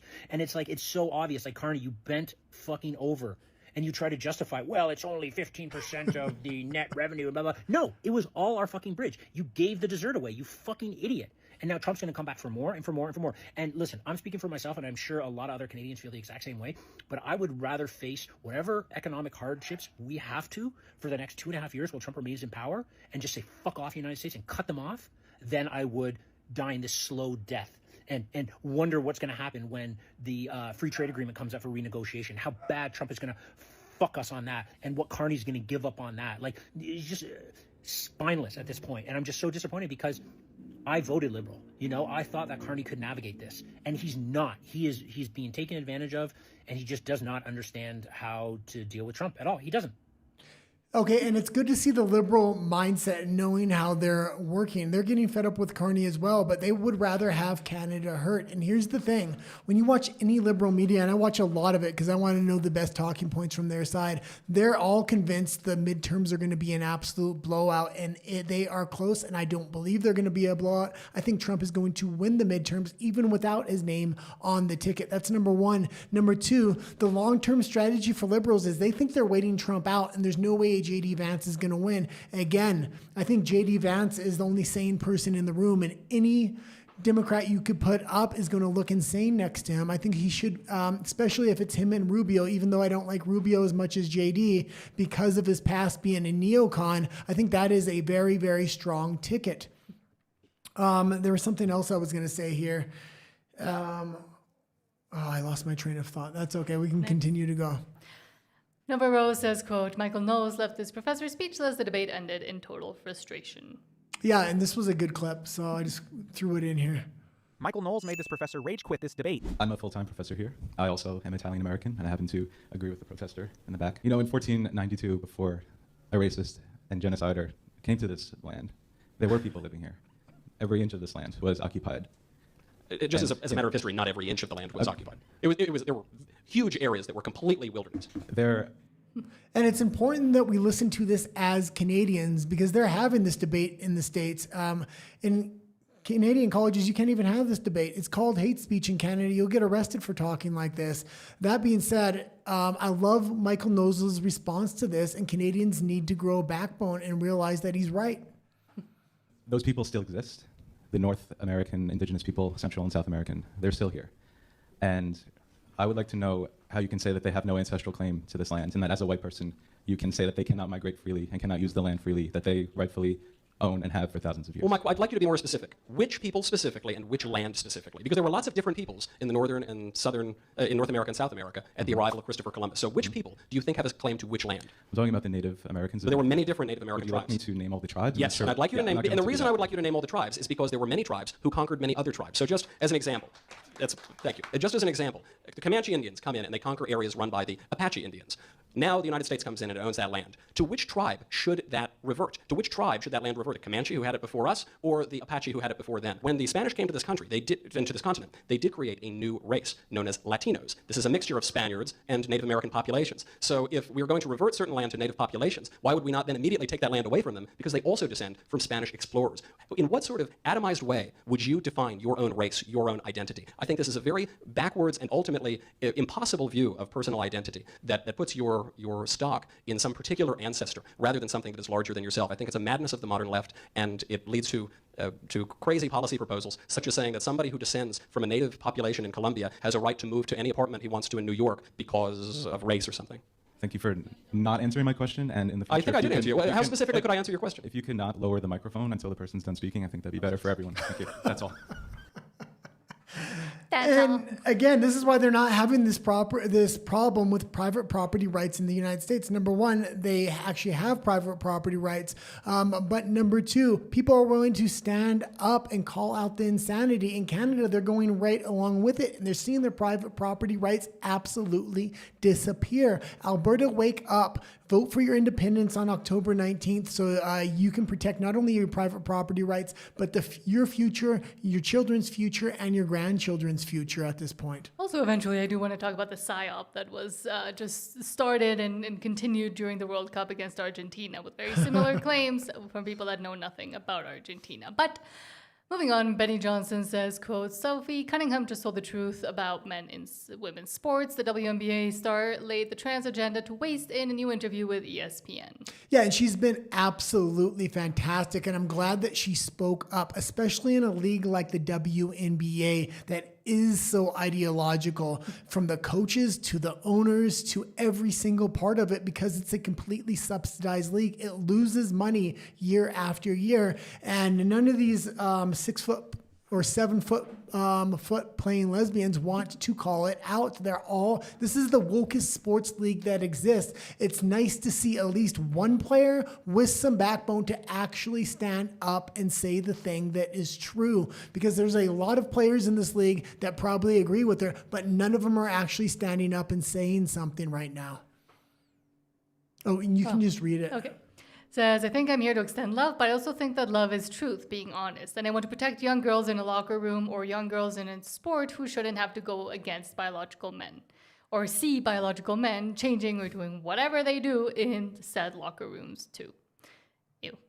Okay, now we can go back to comments. Okay. And I was going to say she doubled down on that statement. She's been asked multiple times about it. Reporters are trying to bully her and back her down on the statement, and she's not backing down. She's standing right up to it. And it looks like a lot of the right people are getting behind her. The UFC, Dana White has backed her up. Trump has backed her up. So conservative circles, she's becoming in a league where there's no superstars other than Kathleen Clark.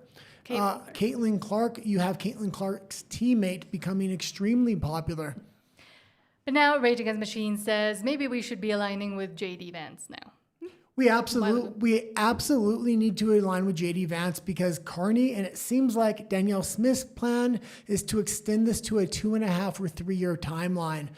Now, I'm completely against that idea, but if they manage to be successful in that 2.5 or 3 year timeline, that means we're going to need somebody like J.D. Vance in office, and we need him to be the primary candidate because he's the populist, and I believe he's the only candidate that would outright support Alberta as a country. Even Marco Rubio may not support Alberta as a country, because he's a traditional neocon. The traditional neocons, or the Uniparty as they were used to be known in the United States, may want to see Canada stay as a whole. Southern Jim Phil says, that's it. Albertans must have a backbone, must stand up. Mm-hmm.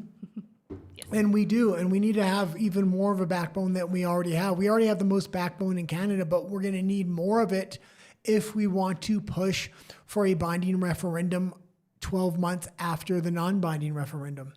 Steve Safaro says, ironic, the indie music scene in Mexico City, Rainy, Puerto Vallarta, Arcano, Edmonton, Calgary with Metro Beat and Burnett Feathers are amazing fundraising opportunities, digital music and concerts. Oh, fantastic. Cool. Didn't know. I'm not in the music scene. Yeah, I don't listen to much. Here or there. I listen to one band, and that's Creedence Clearwater Revival. Literally one band, literally the only thing he ever does listen to, if you ever do listen to music. Yeah, I rarely listen to music to begin with, but...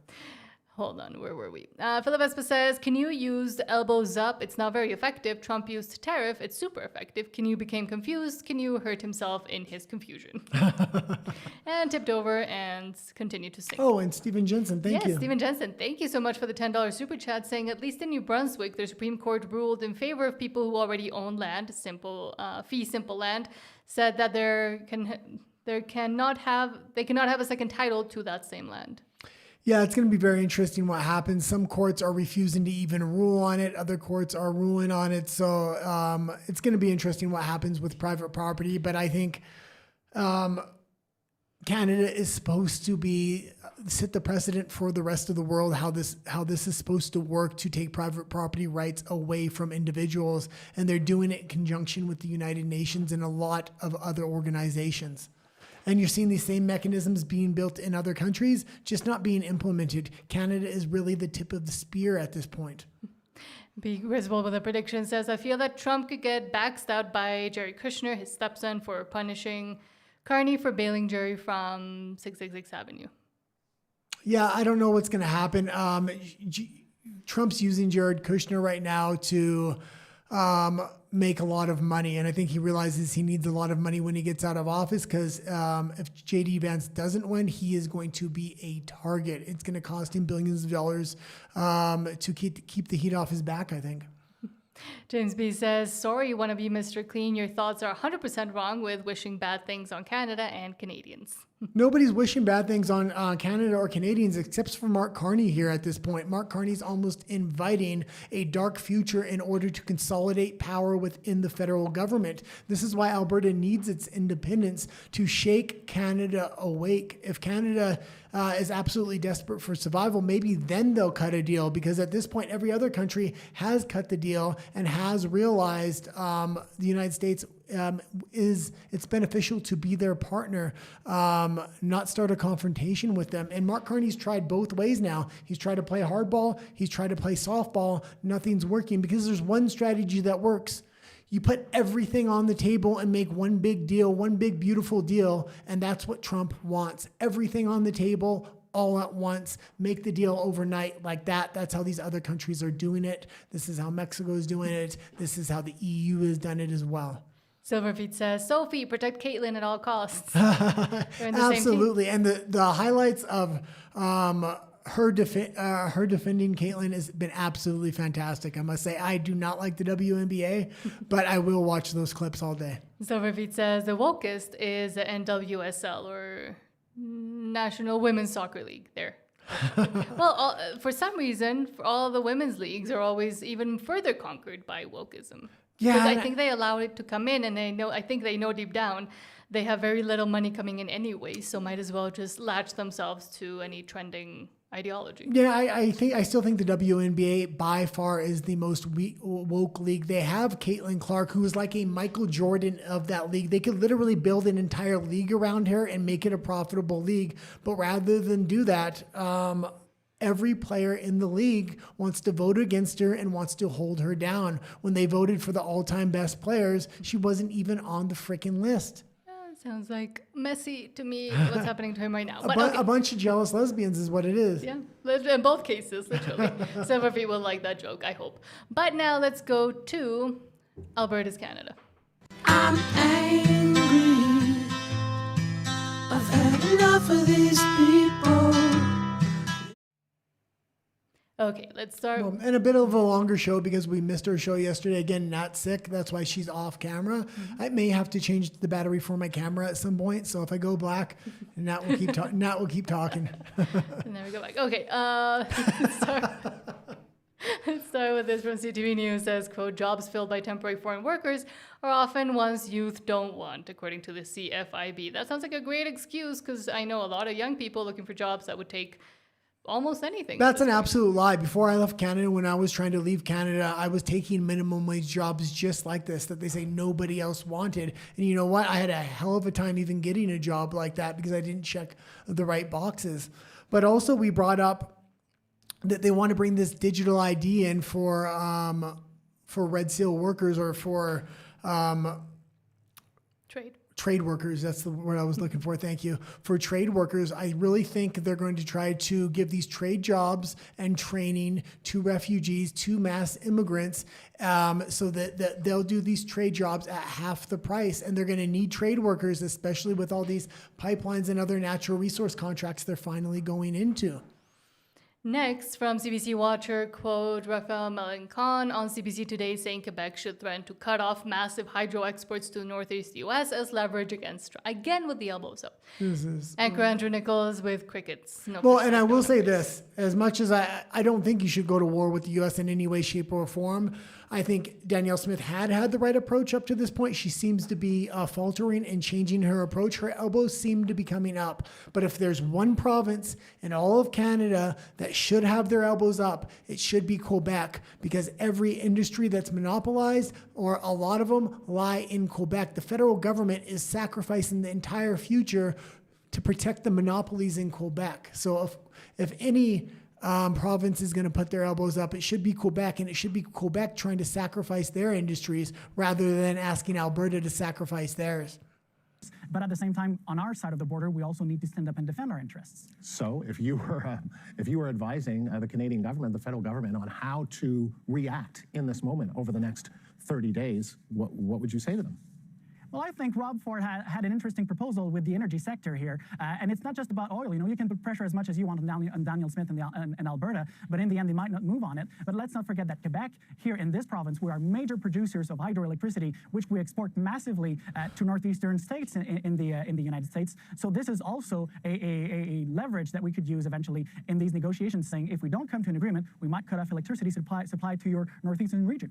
That could be a good avenue to explore. Okay, so you think that any more concessions, that it shouldn't happen? There's been a few. The digital services tax, beefing up the border,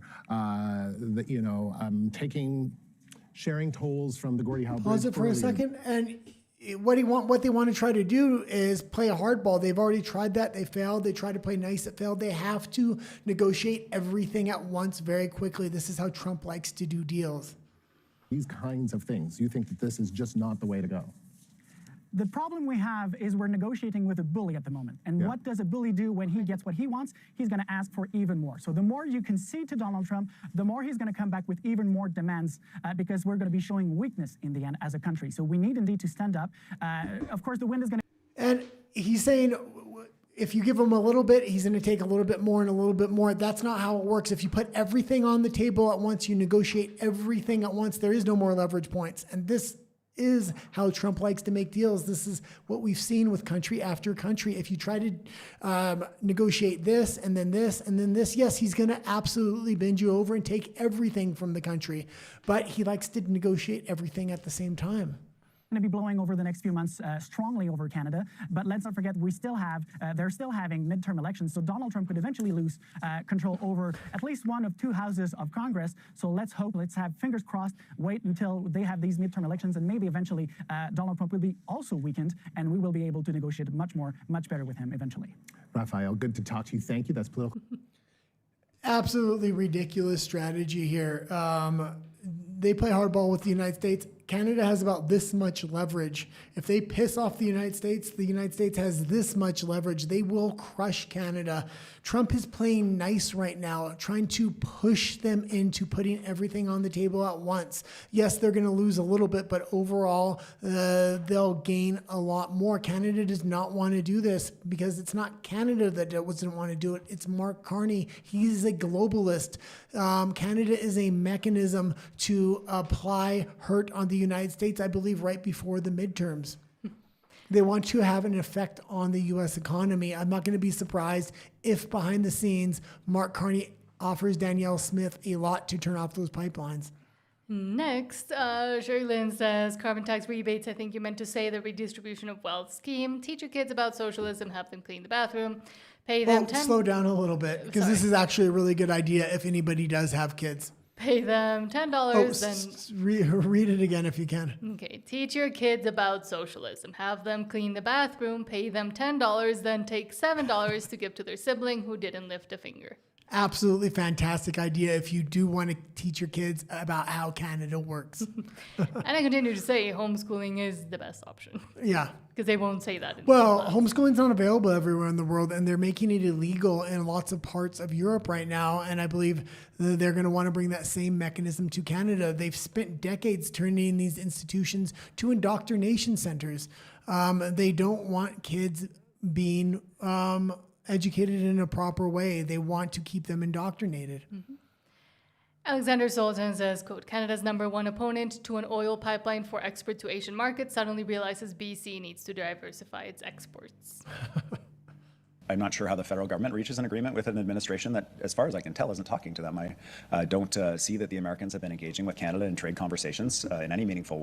And again, it's Canada that has not been showing up to the trade negotiations with Mexico and the United States. Mexico called them out, and then the United States confirmed that. They've been trying to play this game, saying it's the Americans that don't want to show up to trade talks. It has been the absolute opposite. Way. And so if the Americans come to the table to have a true discussion, I think that the federal government should absolutely be there. The Prime Minister and his team should be there. But if the Americans don't want to talk and they want to impose tariffs like this, then all of our energy should be going to other places. I'm not sure how the federal... Good luck with that. We'll see how you end up in 2 to 3 years. Yeah, and it's not BC exporting that energy. It's Alberta exporting that energy. And you can see a lot of pressure being put onto Alberta, and especially Danielle Smith, to bring her into the fold, get her elbows up, and to cut off the oil to the United States and export it to different places. But Steve Safaro, thank you so much for the $4.99 super chat saying Trump is simple to figure out. Be nice to him and you'll win, and be moderately rich. Be nice to him, put everything on the table to cut one big deal all at once, and you're going to lose a little bit, but you're going to gain much more overall, and you get a lot of security with that kind of deal. Mm-hmm. And again, I don't know why. And again, if you're trying to wait Trump out, you're absolutely out of your freaking mind. J.D. Vance and Marco Rubio are well set up to win the 2028 election. And if you think you're going to win the midterms, I got something else for you. The Republicans are 4 points behind in the polls. The last 2 midterm cycles, they were 10 points behind in the polls and 12 points behind in the polls, and they did fairly well when they were 12 and 10 points behind. They're only 4 points behind right now, and they haven't begun to spend that $1 billion, $1 billion war chest they have for the midterms. I would be shocked if the Republicans don't do extremely well in the midterms, especially when you're going against socialists, the Democratic Socialists of America, which are basically communists at this point. Yes, the DSA. But Marzalaya says Doug Ford has a 21% approval rating, so he does what politicians with a 21% approval rating do. And I think Mario will explain it for us, because it's quite a long diatribe. What I understand is $28 billion across the country.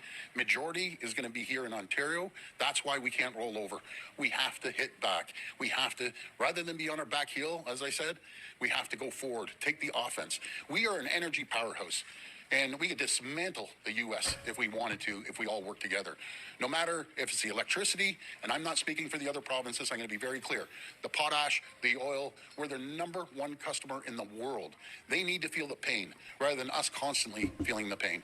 And again, Canada has zero leverage on the United States. They think they have oil and they think they have potash. Russia is completely sanctioned right now. If Canada suddenly cuts off potash and oil, Trump is simply going to unsanction Russia and release a lot of their potash and oil to the world. It's that simple. Anything Canada cuts off, there's somebody else that can replace that in the world. And Trump and Putin do talk on a regular basis. It's not like Biden. So if you had somebody like Biden in office, maybe you cut off the oil, it would actually be a pressure point. It's not going to be a pressure point for the Americans.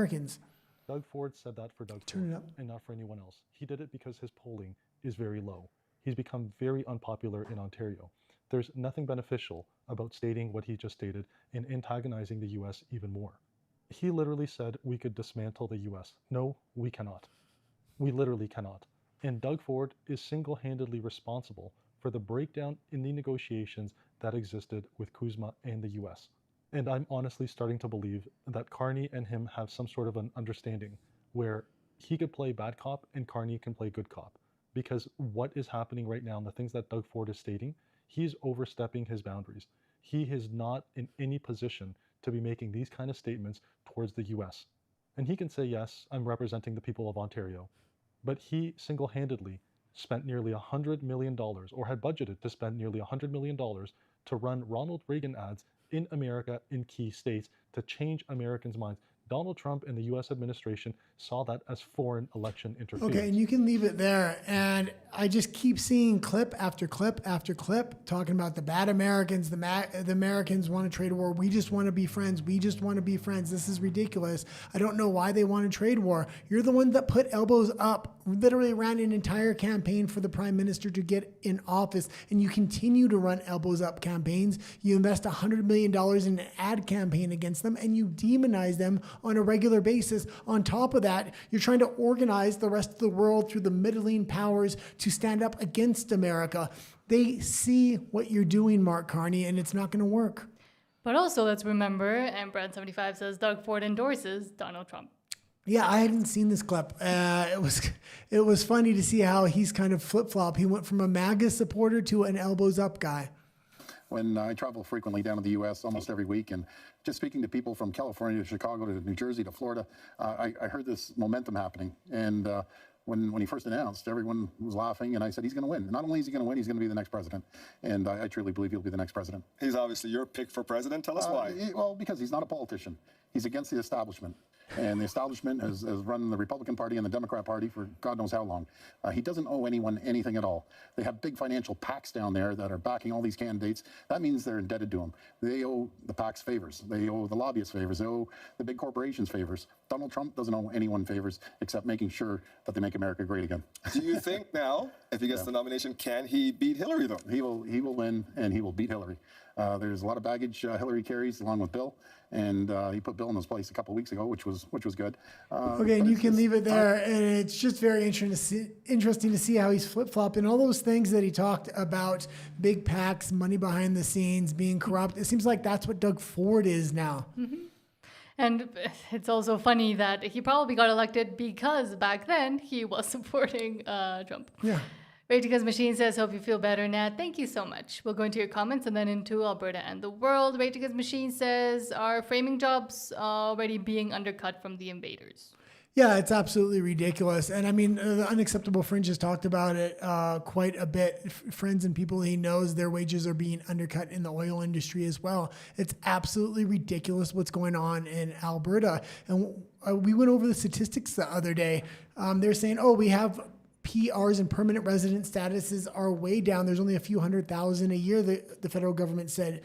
But the number of refugee claimants is out of control, over 2 million a year, 500,000 per quarter.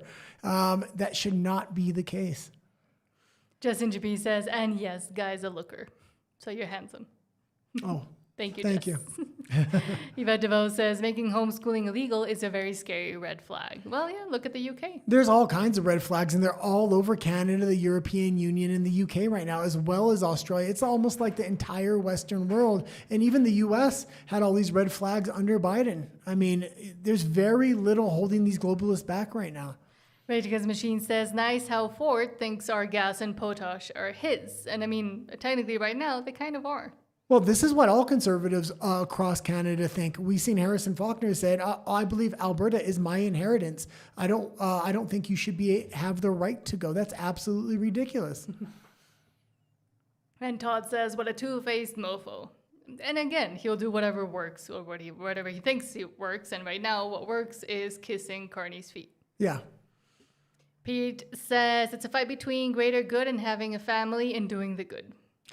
We're going right down to the core of good and evil here. Do we want a future for ourselves, our kids, and our grandkids? Do we want to save Western values, or do we want to go quietly into the night and just accept communism and have nothing that we actually own, and we're forced to be happy, or at least put a smile on our face when we're crying on the inside? James B. says, how poetic, says, many people, including myself, are making plans to get out of here permanently. And many others already have. And a lot of people are making plans to get out permanently. And this is why I keep saying Alberta has to have a backbone after this October 19th binding referendum. We have to have a leadership review on Danielle Smith so we can guarantee voters within 6 to 12 months there will be a binding referendum, period. Otherwise, people will start leaving the province, and federal Canada will start sending mass immigrants in the form of refugees into Alberta, which they'll fast track into citizenship, which will make it very hard to have that critical mass of individuals that we need in Alberta to vote for independence.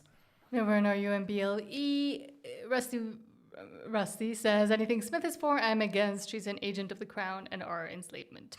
Yeah, absolutely. And a lot of people don't want to pledge allegiance to the crown anymore. And the only way not to do that is to vote for independence, because Canadian citizens are pledged as citizens to the crown. True. But now let's go into Alberta and the world, and then we'll finish reading your comments. I'm angry. Oops. I did it wrong, but you get it. Okay, let's start with... And we had a really long show today, so this will be the last section. We're not going to go to RU and BLE today, but tomorrow we will. But I will read your comments, RU and BLE. Why do I keep looking at the camera like you can all see me. Lord Bebo says, quote, if you're going to have true arms control in the 21st century, it has to be tri-party, US, Russia, and China. Yeah, and I absolutely agree with this. These are the three major world powers when it comes to the military. It's very interesting when you see the liberal media talk about the world powers. They talk about China, the United States, India, and Europe, which is absolutely ridiculous. There's three major world powers, and Russia is barely a world power. And that's why I think the United States should befriend Russia, because they're so weak. You could potentially drive a wedge between Russia and China, but Joe Biden decided to take an opposite strategy, and now Russia and China and Iran are absolutely connected at the hip, and it's a very tough alliance to break down. I think the president rightly points out that in the 21st century, if you're going to have true arms control, it has to be tri-party. It has to be the U.S., Russia, but also China. But we didn't discuss it today. That was it. Okay, and we can go right into the next post here. Yes. James Klug says he cooked him with that response.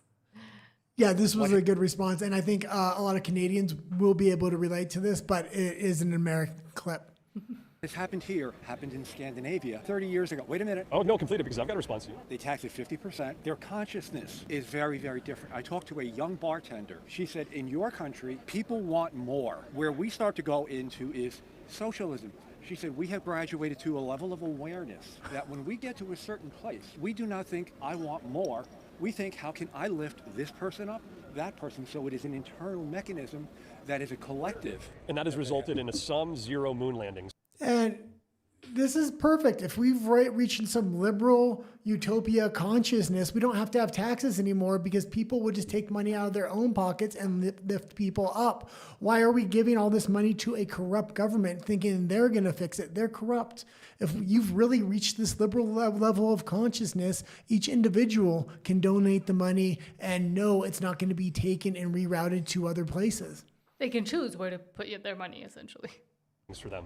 These countries, when you compare these two to the United States, it's almost offensive, right? What has the United States produced for the globe and for the people compared to these countries? You're comparing a particle of an atom to the universe. The United States, in terms of its products, its goods, its services, provides more for all these people they quote unquote care about. And let me just follow up one more point. When we talk about Denmark and Norway and Finland and these countries that have quote unquote socialist models, not exactly true. They're not. They're not. They're free. They're democracies. Yes, they're capitalists and they have broader social programs, but that's because of taxes on capital that is produced by the free market. And when you come down to these countries, even France, right? These countries are members of NATO. NATO is funded, its defensive spending, almost 60% by the United States of America. So what does that mean? Those countries rest under the blanket of the protection that we, a capitalist country, provides them, and then questions the manner in which we provide it. That's like a child criticizing his parent, but without that parent, that child wouldn't exist. Okay. Yeah, and very well put there. And I think Canada sees themselves as that. We've reached a higher state of consciousness than the Americans. I mean, it's absolutely ridiculous. They're going down a dark path, and again, they're doing it with a smile. But it is scary, this rise in thinking socialism is the best idea ever. I think a lot of people have forgotten history. Well, I think they were on easily. it. I think they were on a timeline and a plan to usher socialism in, and Donald Trump really put a monkey wrench into this whole thing. And you've seen the rise of conservatism and capitalism again in a lot of countries. And I think they're off of timeline. And I don't think this communist pitch is hitting the way they thought it would if they would have had a Hillary in there for 4 or 8 years instead of a Trump. Now we have this from Tim Pool, or Timcast News says, quote, Blue Dot Fever is here. Concerts are canceling, yet Shane Gillis, more conservative comedian, just set a world record for attendance. Yeah, this was very interesting. And I have been known hip hop music has completely disappeared off the charts. Right after USAID got Right cut off after USAID. And he does mention that here. I think politics is downstream from culture, and if you can control the culture, you have a huge impact on politics. And this is why they were investing so much money into culture to not only affect politics, but to affect ideology. Mm-hmm. And now it's all falling apart on them because as they were paying for their culture, the right or conservatives were actually building a culture. Even though it was slow, it was an authentic culture. And now we dominate a lot of the online spaces. So, my friends, we have this from DW, how Blue Dot Fever is affecting concerts. Live music remains popular, but many concerts are struggling with unsold tickets and cancellations. Yep. They say superstars fill stadiums, smaller venues and acts are facing a crisis. I would say this. The new artists that were emerging was manufactured and controlled. Seat fillers are a real thing. I would not be surprised to find out that not all, but many of these up-and-coming stars who were selling stadiums had thousands of seat fillers surreptitiously paid for by various... Let's just say, I don't believe the government ever handed a check to an individual to go to a concert and pretend to cheer. However, I would not be surprised if the government was giving money to nonprofits. The nonprofits were then buying promotional material through concerts for the purpose of get out the vote. That money was going to concerts and promoters who knew what needed to be done. Hiring seat fillers, having them sign NDAs and say, you're here because we need to fill seats. Nobody actually knows how many people are there as seat fillers, but a handful do. And then it turns out that half are just staged. The government was funneling money into cultural endeavors for the purpose of making things popular and making certain things unpopular. And why is that? Well, I don't know. It's all a bit conspiratorial. The only thing I can really say is that since USAID went tits up, culture has shifted dramatically, not just in the United States. Mm-hmm. Yeah, and I agree with a lot of that. And actually, for a very brief period of time, I worked in the record industry within Hollywood. And it's very interesting how these record companies actually buy up millions of albums when they release it in order to get a snowball effect and to get their artist on the Billboard charts. That had been known for decades, but now it's becoming very apparent they were probably doing it for concerts as well. And this is how you get people like Little Nas and things like this that are just absolutely ridiculous having numbers back then. And I mean, a lot of people will just go with what's popular, and that's how a lot of these artists become popular. If you show someone what's popular, well, then they'll just start following it because they think, oh, well, that's what everybody else is doing. And it's kind of like a herd theory of, oh, we'll just make this one popular so everybody flocks to that Well, one. there was also a messaging behind certain artists. Like if you look at Lizzo, it would be beneficial for them to pump hundreds of millions of dollars into her to make it look like she's popular, to put a whole ideology of fat positivity behind that to really affect an entire generation and change a culture. So you can see at certain artists that they were really investing in. Lil Nas was another example of this. What the hell was that? Nobody was buying that. But they were trying to pump an ideology off the back of it. Yes, and speaking of the higher powers, Table Salt says this is actually insane. Carney is in the smack in the middle of a global showdown for control. And this is only a tidbit. Promethean Action has been going in depth into Mark Carney in Canada and exposing them on how the globalists are trying to weaponize Canada against the United States and Donald Trump. And I think it is meant to be for the midterms and the 2028 election. Trump in his first term also came out of that same ICC. So look at the team around Carney. A trade minister also heads King Charles Privy Council, a governor general, again reporting to the Crown, who comes out of the globalist legal machinery, and an American managing the prime minister's office tied directly to the Clintons and Michael Bloomberg. That's not a coincidence, that's a pattern, and it's pointed at Donald Trump. So while the headlines focus on the trade fight between the United States and Canada, Promethean Action is pulling back the curtain on this deeper and you fight. can leave it there. And I do highly recommend Promethean Action. And they have been focusing lately a lot on the weaponization of Mark Carney against the United States. And I think it's going to come to a head either in the midterms or for the 2028 election. Although I think Donald Trump and his administration is hyped to this, and they've been making moves behind the scenes to really deleverage a lot of the leverage points Canada would typically have on their economy. But now I'll go back to your comments, and then I guess we'll call it a day. Todd says, so angry that I put 4x8s every day. And Todd says, build stand, put 4x8s, delivered to supporter, repeat. Thank you for your service. Todd says, I hear you loud and clear on that, Pete. I'll agree where I have to do a lot of my talking to Jesus. Hold on, where are we?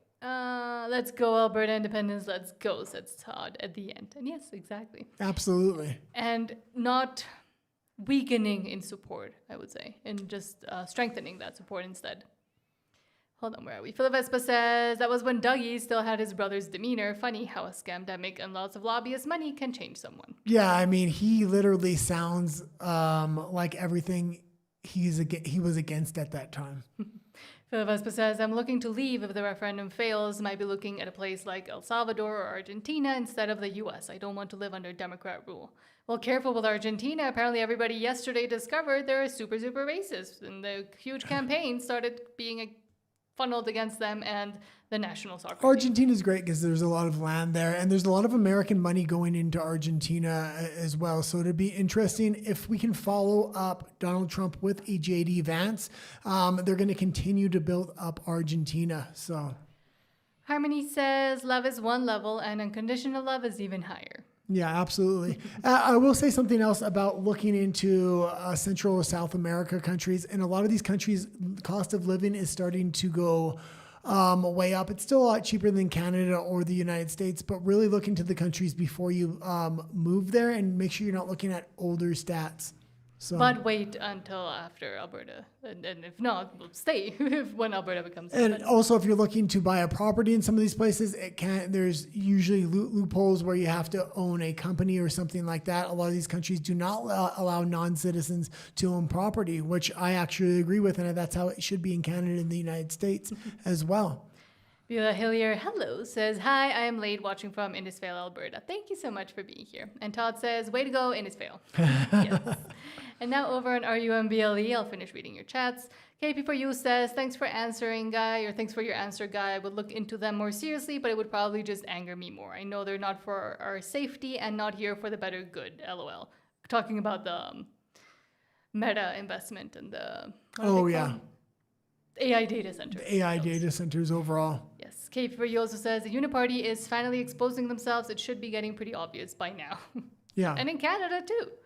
KP4U also says, well, there is one thing David Eby does ship to the US, but I won't say the F word online. Well, also, certain AI data centers, there's been one built in Texas now that runs off either natural gas or oil that is right there. So Alberta, especially if it gets its independence, are going to want customers that are going to be using a lot of energy within the province. And that AI data center is one of those things. So it gives you at least a little bit of financial independence while you negotiate pipelines with your neighbors, because you're going to have to play real hardball with BC. You're going to have to really break them down in order to get a pipeline to the coast there. And Independent Alberta says hello from Calgary. Hello. Oh, Thank good you to for see ya. being here as well. And Beulah Hillier says a lot of smoke here today in Innisfail. Oh, sorry to hear that. Yes. And But again, that's forest mismanagement on the government's part. We've Uh-huh. covered almost every show now. I said mass logging to cut brake lines and then to sell those logs at a discount, which will actually pay for your other things like water bombers or like controlled burning as well. A lot of the forest management actually happens before the forest fires, not after. Also, using AI with satellites is extremely effective on forest fires with countries that actually want to manage their forest fires, because they're monitoring massive swaths of land. So right when something breaks out, they send a water bomber before it gets too big and out of control. Mm-hmm. Pete Griswold says, not a fan of data centers when they could, but put them underwater. Yeah, there's a lot of different talk about how they're going to make data centers. Elon Musk, Tesla, Starlink have the best ideas, either putting them in space or decentralizing the data centers through mechanisms they already have, like non-use Tesla vehicles, using a lot of the power with cars that aren't running when they're just sitting in a garage, and then giving some kind of benefit to the owner for that use. Rage Against Machine says, together we are strong, united in purpose. We are Alberta. Yeah, Alberta needs to unite and have unity against this United Canada BS bullshit, marching everybody towards communism and taking their freedom. And it seems like Canadians are more than happy with that. Albertans are not. Pete says, it costs so much to dig nowadays that billionaires don't want to dig. What a predicament. And Todd says, yeah, it's smoky here too. Nice, because it blocks the sun, keeps it 23 instead of 28, but sucks if you have bad lungs. Yeah. And Beulah Hillier says, I agree with you, Guy, not managing the forest. Exactly. And Harmony says, mismanagement or ignorance or incompetence or all of them together. Well, and it's mismanaging of the forest, and their solution is, we need more money to do it. We need more money. So they want to get more and more money they can launder. Well, you need to come up with a plan through logging where the logging actually pays for the forest management, and the logging is what's needed to cut massive brake lines. We're talking thousands of kilometers across Canada. Mm-hmm. And Todd, I agree with you as well, but I think it's good for the government. Todd says, can't be good for us, all the smoke, all the time, every summer. It's not good, but it's good for purposes. Well, also, I bring it up every single show, but the Canadian federal government is dumping massive amounts of glyphosate on the forest, which is absolutely drying out the forest and making it tinder. It's like they want these forest fires so they can have their narrative that supports their ideology. And that was it. So thank you so much for joining. Oh, hold on. Todd says, ignorance and incompetence and evil agenda and intent, destruction. Exactly. Okay, now thank you everybody for joining us today. Please don't forget to subscribe. I should be back by tomorrow, hopefully. If she's not, she'll be off camera again. I'll force her to go off camera. I didn't want to make her get ready today because she was not feeling so well. No. I will say thanks for everybody that did super chat. And if you're not subscribed, please do subscribe. We're trying to make sure that we can win this non-binding referendum on October 19th. Yes. See you tomorrow. Adios.